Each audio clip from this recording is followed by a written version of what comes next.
Assalamualaikum warahmatullahi wabarakatuh. Apa kabar semua anak-anak Bu Guru yang soleh dan soleha? Kembali lagi ya bersama Bu Guru dalam mata pelajaran tematik 5C. Baik, sebelum kita mulai, mari kita awali bersama-sama dengan mengucapkan lafaz basmalah. Bismillahirrahmanirrahim. Pelajaran kita kali ini akan membahas tentang faktor pendukung keberagaman di Indonesia dan manfaat pembangunan sosial budaya di lingkungan sekitar. Perlu diketahui bahwa keberagaman merupakan suatu kondisi dalam masyarakat yang terdapat banyak perbedaan dalam berbagai bidang. Nah, keberagaman suku bangsa dan budaya masyarakat di Indonesia dipengaruhi oleh beberapa faktor, baik dari luar maupun dari dalam. Dan bukan hanya faktor dari dalam maupun luar saja, tetapi juga dapat dipengaruhi oleh faktor dari diri sendiri dan masyarakat. Keberagaman Indonesia dapat disebabkan oleh beberapa faktor, antara lain yang pertama, letak geografis. Letak wilayah Indonesia yang strategis berada di antara dua samudra, yaitu Samudra Pasifik dan Samudra Hindia. Dan Indonesia juga diapit oleh dua benua, yaitu benua Asia dan benua Australia. Wilayah Indonesia yang strategis ini menjadi jalur perdagangan Indonesia dan menjadi lalu lintas perdagangan Indonesia. Nah, dengan adanya jalur perdagangan ini, banyak bangsa asing yang menetap di Indonesia dengan banyak sekali perbedaan, baik itu dari ras, agama, dan kepercayaan. Dan secara tidak langsung, para pedagang juga menyebarkan budaya mereka ke seluruh wilayah Indonesia dan mengakibatkan sebagian dari masyarakat Indonesia yang terpengaruh faktor dari budaya asing. Yang kedua, bentuk negara kepulauan. Indonesia merupakan negara kepulauan karena negara Indonesia terdiri dari beribu-ribu pulau. Ribuan pulau ini terpisah satu sama lain sehingga masyarakat membentuk kebudayaannya masing-masing. Setiap masyarakat mengembangkan budaya yang mereka sesuaikan dengan lingkungan sekitar. Hal ini mengakibatkan hadirnya perbedaan suku bangsa dan budaya-budaya di Indonesia. Nah, meski demikian, setiap daerah menghargai kebudayaan dari daerah lain. Bahkan, masing-masing daerah, masyarakatnya juga mempelajari budaya dari daerah lain. Nah, sikap-sikap seperti itulah yang merupakan wujud untuk menghargai keberagaman budaya di Indonesia. Yang ketiga, dilihat dari kondisi alam. Nah, kondisi alam di Indonesia meliputi dataran rendah, dataran tinggi, pegunungan, serta pantai. Kondisi alam ini mengakibatkan hadirnya keberagaman, baik itu dari ekonomi, yaitu sebagai mata pencaharian masing-masing warga. Nah, warga di dataran, misalnya di dataran rendah, bekerja sebagai karyawan, guru, dan lain-lain. Sedangkan warga yang tinggal di dataran tinggi banyak yang bekerja sebagai petani, penambang, dan lain-lain. Nah, kondisi seperti ini tidak membuat masyarakat Indonesia saling bertentangan satu sama lain, akan tetapi membuat satu sama lainnya saling menghargai dan menghormati, sehingga secara tidak langsung terjalin rasa persatuan dan kesatuan.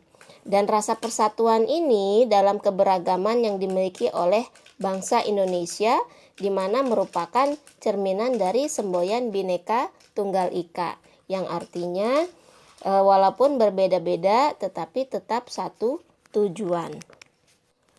Anak-anak, perbedaan atau keberagaman dapat terlihat dari beberapa hal, misalnya suku bangsa, ras, agama, keyakinan, ideologi politik, sosial budaya dan ekonomi, dan lain-lainnya.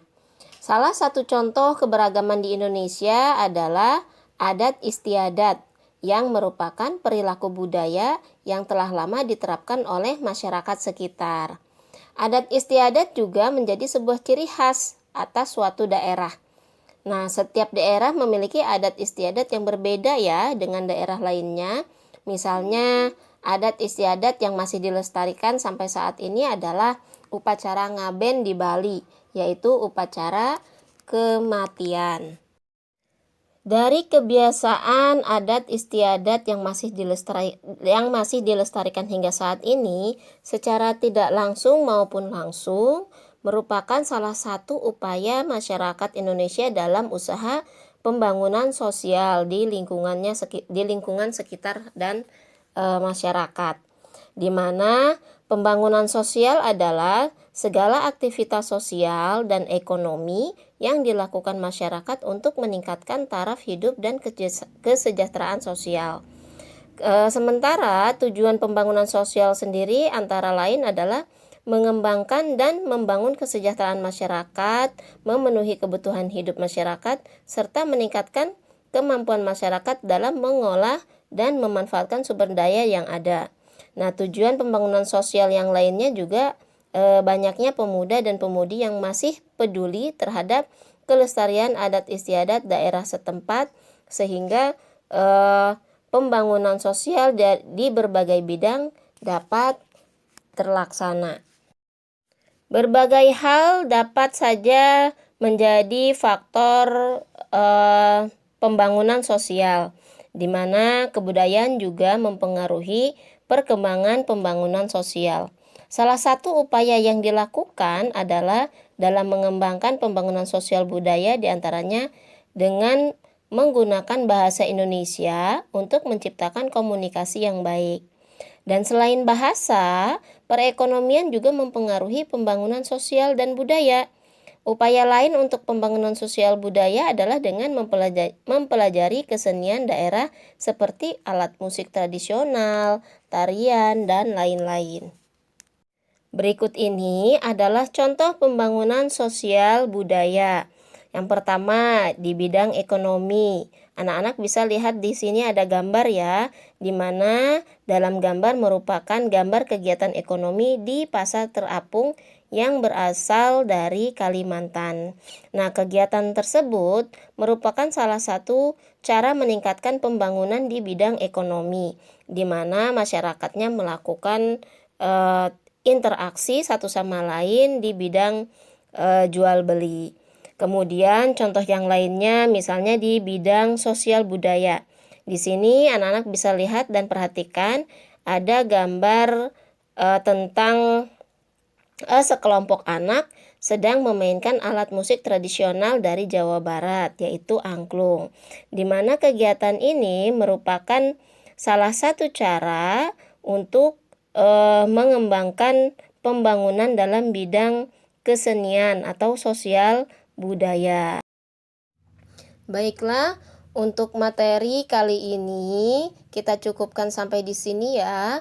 Nanti Ananda mengerjakan tugas di buku tematik 5C di halaman 61.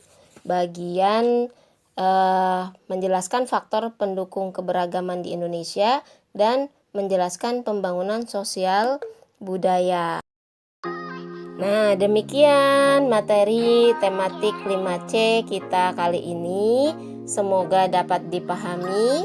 Apabila belum bisa dipahami, Ananda bisa kembali mengulang atau menyimak kembali materi video ini. Semoga anak-anak selalu berada dalam keadaan sehat dan tetap semangat menjalani aktivitas. Kita akhiri dengan sama-sama mengucapkan hamdalah. Alhamdulillahirabbil alamin. Wassalamualaikum warahmatullahi wabarakatuh.